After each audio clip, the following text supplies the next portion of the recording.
Welcome back, students. Last time we had discussed about the morphology. We had started the chapter morphology of flowering plants. In the last time we had discussed about the primary roots and the various systems associated with the root system. That is, many types of the root system exist in angiospermic plants: taproot system, fibrous root system, and adventitious root system. Now, in case of taproot system, a particular root consists of many parts. एक root के अंदर कई सारे parts होते हैं. वो part कौन कौन से होते हैं? कहाँ पे सेल का डिवीजन होता है, कहाँ पे इलोंगेशन होता है, जिससे जो रूट है या रूट लेट होती है उसकी लेंथ इंक्रीज होती है, और कहाँ पे रूट हेयर्स प्रेजेंट होते हैं, क्या रूट हेयर्स का वर्क होता है. So in case of a root, the apex part, apex means tip part, the apex part of the root, the apex part of the root is covered by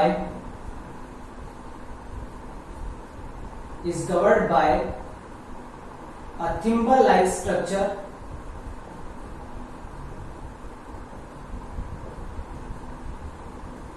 Thimble means bag like structure, थैली जैसा structure होता है. Apex part of the root is covered by a thimble like structure called root cap. Thimble like structure जो red colour का part है इसको बोलते हैं रूट कैप. तो जो रूट की टिप होती है उस टिप के आगे वाला हिस्सा इस थिम्बल लाइक स्ट्रक्चर से कवर होता है, जिसको रूट कैप बोला जाता है. अब जो रूट कैप है वो काम क्या करती है? Root cap provide protection. Root cap provide protection to the tender root. Tender means जो काफी soft root है. Tender root during its growth or penetration into the soil. जब सॉइल के अंदर रूट एंटर करती है, पेनिट्रेट करती है, तो वहां पे इसकी जो टेंडर टिप है यानी कि जो सॉफ्ट टिप है उसको कोई डैमेज ना हो, इसलिए रूट कैप उसकी सॉफ्ट टिप को डैमेज होने से बचाती है. तो ये रूट कैप का फंक्शन होता है. जो एक्वेटिक प्लांट्स है वहां पे रूट कैप के जगह पे रूट पॉकेट्स प्रेजेंट होती है. In aquatic plants,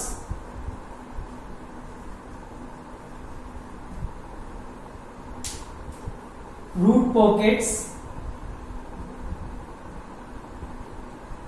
are present at the place of root caps.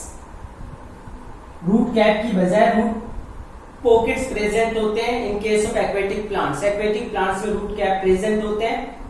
तो यहाँ पे जो रूट कैप है वो रूट टिप को प्रोटेक्शन प्रोवाइड करती है जब उसका सॉइल के अंदर ग्रोथ होता है. तो जो ये रूट पार्ट है यानी कि जो प्राइमरी रूट है एक तरीके की, या जो रूट टिप पार्ट है मेनली, उसको हम 3 पार्ट्स के अंदर डिफरेंशिएट करते हैं: meristematic zone, zone of elongation and zone of maturation.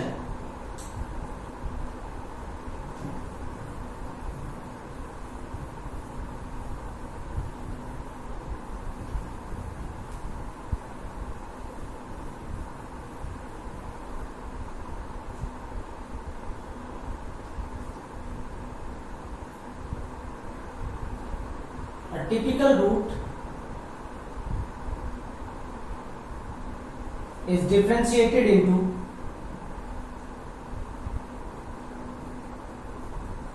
into 3 parts.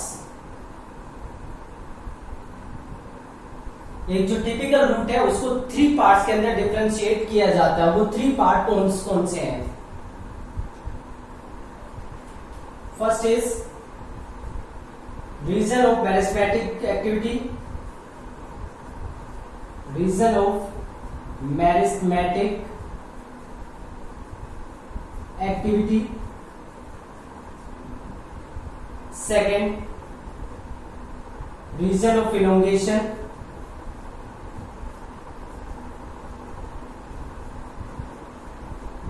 and third is region of maturation.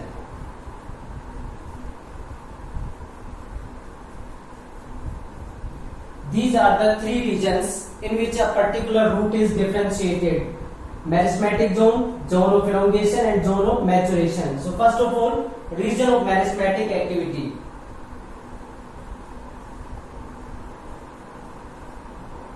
Region of meristematic activity.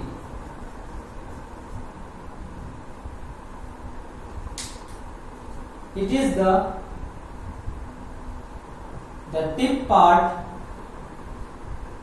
It is the tip part of root just behind root cap. Root cap के just पीछे का एक part होता है. It is about 1 millimetre in size. ये 1 millimetre size का part होता है, काफी छोटा सा पार्ट होता है, और यहां पे प्रेजेंट होती है meristematic cells. It consist of meristematic cells.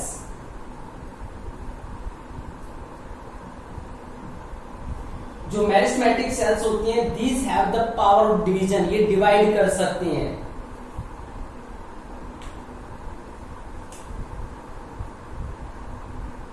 These cells have power of division. इनके अंदर डिवीजन की पावर होती है जिसे लगातार डिवाइड कर सकते हैं. तो तीन पार्ट के अंदर जनरली रूट को डिफरेंशिएट करते हैं: region of meristematic activity, then region of elongation, then region of maturation. Region of meristematic activity जो कि सब टर्मिनल पोजीशन पे होता है. टर्मिनल पार्ट तो होता है रूट कैप, उसके जस्ट पीछे वाला जो पार्ट है उसको हम बोलते हैं region of meristematic activity. It is the tip part of root just behind root cap. It is about 1 millimeter in size. ये 1 millimeter साइज में होता है. And it consists of meristematic cells. इसके अंदर meristematic cells होती है. meristematic cells वो होती है जिनके अंदर डिवीजन ऑफ पावर प्रेजेंट होती है, यानी कि लगातार डिवाइड करके बहुत सारी न्यू सेल्स बना सकती है.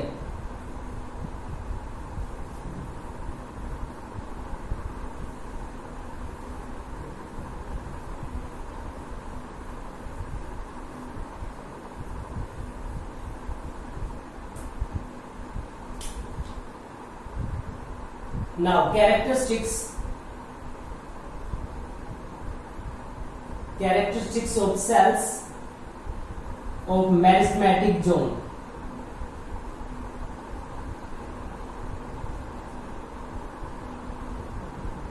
जो मेरिस्टेमेटिक जोन है, यानी कि यहाँ पे जो सेल्स प्रेजेंट होते हैं मेरिस्टेमेटिक सेल्स, इनकी क्या प्रॉपर्टीज होती है, क्या कैरेक्टरिस्टिक्स होती है. First, they are small sized cells. ये काफी छोटे साइज की सेल होती है. Second, they have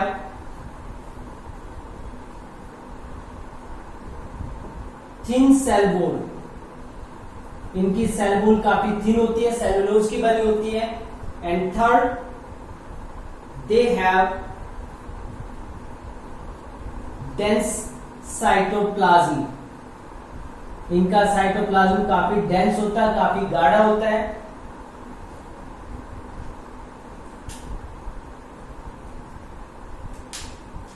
they repeatedly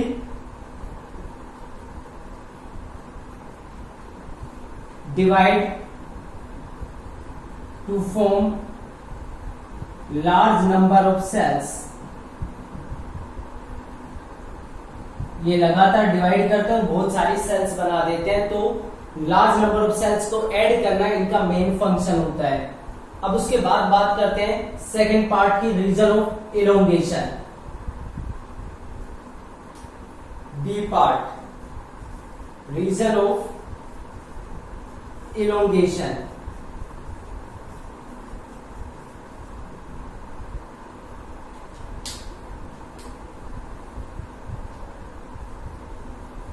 this part is present just proximal to the zone of meristematic activity.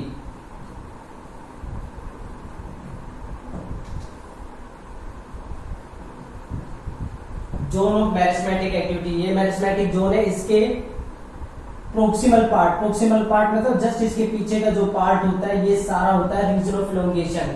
So this part is present just proximal to the zone of meristematic activity. अब यहाँ पे जो sales add हुई है meristematic activity की वजह से उन सेल का इलोंगेशन और अनलार्जमेंट होता है.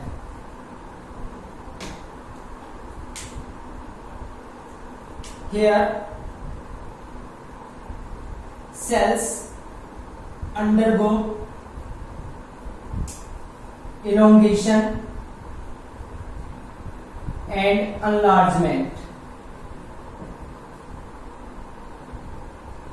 यहाँ पे सेल अनलार्ज भी हो जाती है और इलोंगेट भी हो जाती है. रिजल्ट ये होता है कि यहाँ पे जो सेल प्रेजेंट है उन्हीं के अनलार्जमेंट और इलोंगेशन से रूट की जो लेंथ है वो इंक्रीज हो जाती है.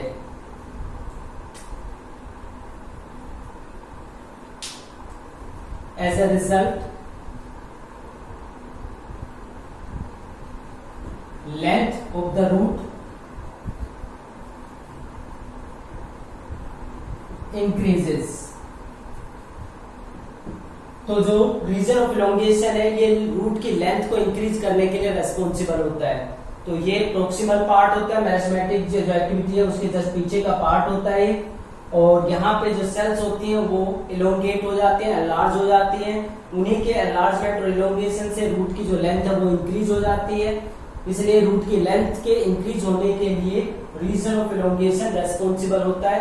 ये इलोंगेट होता है तो रूट अंदर की तरफ पेनिट्रेट करती चली जाती है. Now the third part is zone of maturation.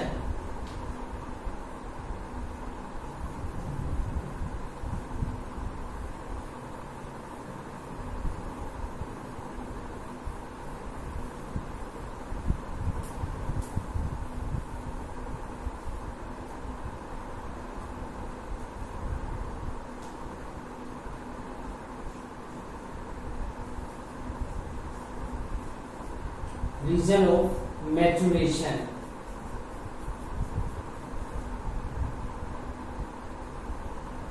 Region of maturation की बात की जाए तो ये कौन सा पार्ट होता है? It is also present just proximal to region of elongation. Elongation region के जस्ट पीछे प्रेजेंट होता है. This part is present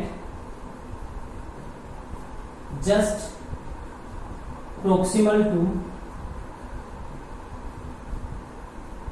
to the region of elongation. Here enlarged cells differentiate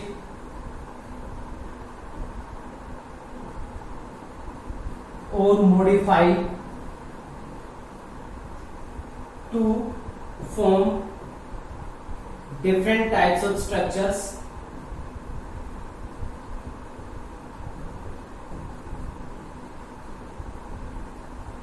यहाँ पे जो सेल्स इलोंगेट होते जो सेल्स यहाँ पे पहुंचती है वो सेल्स अब यहाँ पे अपने आप को डिफरेंशिएट या मॉडिफाई कर लेती है एक पर्टिकुलर वर्क को परफॉर्म करने के लिए, या ये कह सकते हैं कि डिफरेंट टाइप के स्ट्रक्चर्स को बनाने के लिए.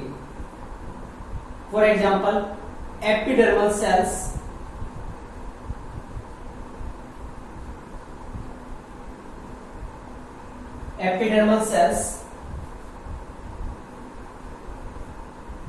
or you can say some epidermal cells differentiate into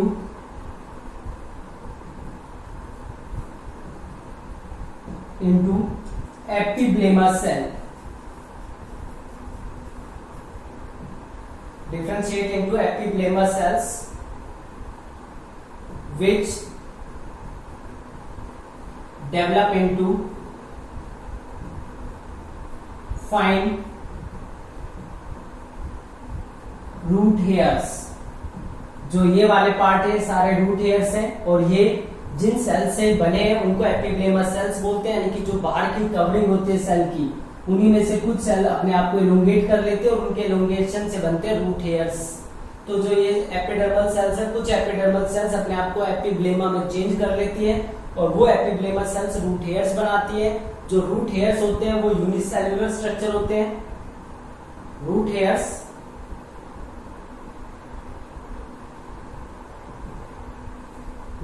cells or root hairs are unicellular structure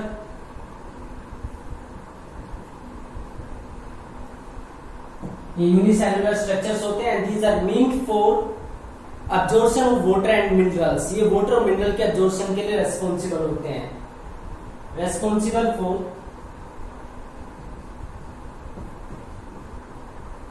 for absorption of water and minerals। ये वाटर और मिनरल के एब्जॉर्प्शन के लिए रेस्पॉन्सिबल होते हैं।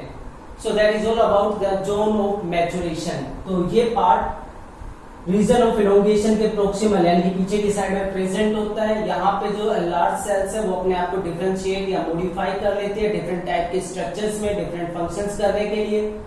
कुछ एपिडर्मल सेल्स यानी कि जो कवरिंग होती है, कवरिंग वाली जो सेल्स हैं वो अपने आप को एपिब्लेमा में चेंज कर लेती हैं। एपिब्लेमा जो कि फाइन रूट हेयर्स में चेंज हो जाते हैं। रूट हेयर्स यूनिसेल्युलर स्ट्रक्चर होते हैं और इनका काम होता है absorption of water and minerals. ये वाटर और मिनरल के एब्जॉर्प्शन में इंपॉर्टेंट रोल प्ले करते हैं।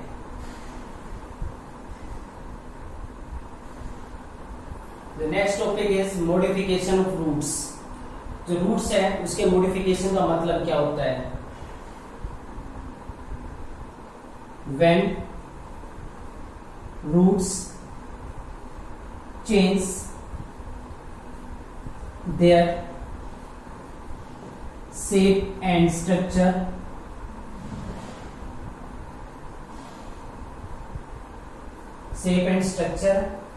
and get modified to perform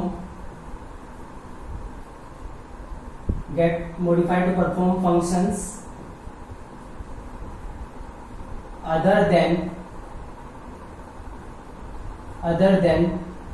absorption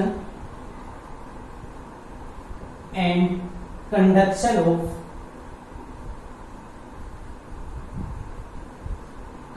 of water and minerals,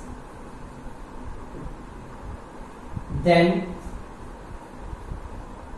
process is known as modification of roots।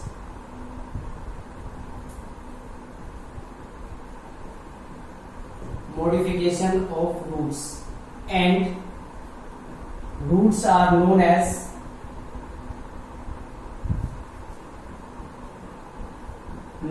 modified roots।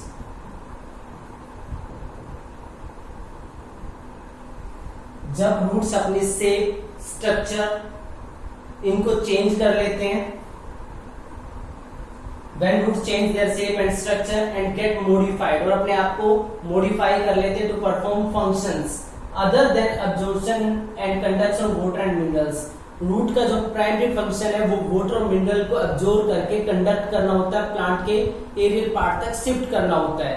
ये ट्रेडिशनल या conventional function है। लेकिन अगर इस फंक्शन के अलावा रूट्स किसी दूसरे फंक्शन को परफॉर्म करने के लिए अपनी शेप स्ट्रक्चर को मॉडिफाई कर लेते हैं, चेंज कर लेते हैं, तो इसको हम बोलते हैं मॉडिफिकेशन ऑफ रूट्स। और जो रूट्स बनती है अब नई वाली उनको बोलते हैं मॉडिफाइड रूट्स। तो अब जो मॉडिफिकेशन है यानी कि रूट्स किस पर्पज के लिए मॉडिफिकेशन करती है? रूट्स मॉडिफाइड फॉर रूट्स अपने आप को मॉडिफाई करती है स्टोरेज के लिए, फूड स्टोरेज के लिए, स्पोर्ट के लिए और रेस्पिरेशन के लिए। ये कुछ एग्जाम्पल है, इसके अलावा और भी बहुत सारे पर्पज है जिसके लिए रूट्स अपने आप को मॉडिफाई कर सकती है। बेसिकली हम इन तीन पार्ट को यहाँ पे स्टडी करेंगे कि रूट्स किस पर्पज के लिए अपने आप को मॉडिफाई करती है। तो स्टोरेज, स्पोर्ट और रेस्पिरेशन पर्पज के लिए रूट्स अपने आप को मॉडिफाई कर लेती है। अब सबसे पहले बात करते हैं modification of roots for storage.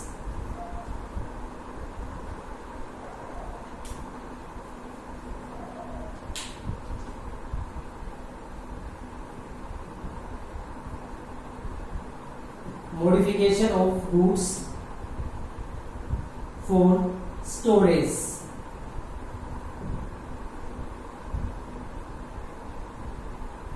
Modification of roots for storage. Roots of some plants. Roots of some plants get swollen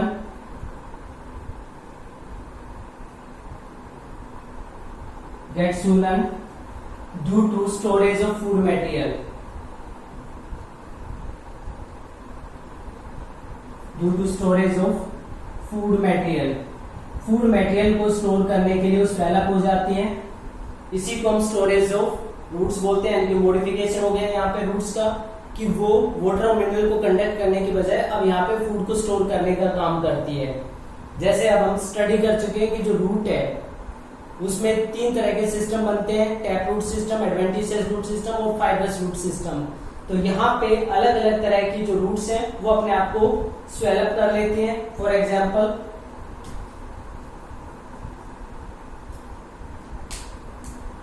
tap roots. जो टैप रूट है वो किन केसेस में फूड को स्टोर करते हैं? तो टैप रूट जिनमें स्वेलअप हो जाते हैं उसमें इंक्लूड है रेडिस, जिसको मूली बोलते हैं, इसके अलावा कैरेट, टर्निप एटसेट्रा। यहाँ पे ये तीन ऐसे एग्जाम्पल है जहां पे जो टैप रूट है, मेन रूट जो होती है, प्राइमरी रूट होते हैं, वो स्वेलअप हो जाते हैं फूड को स्टोर करने के लिए।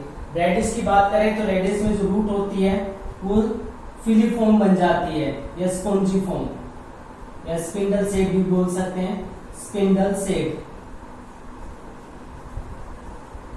स्पिंडल शेप का मतलब जो एंड्स हैं,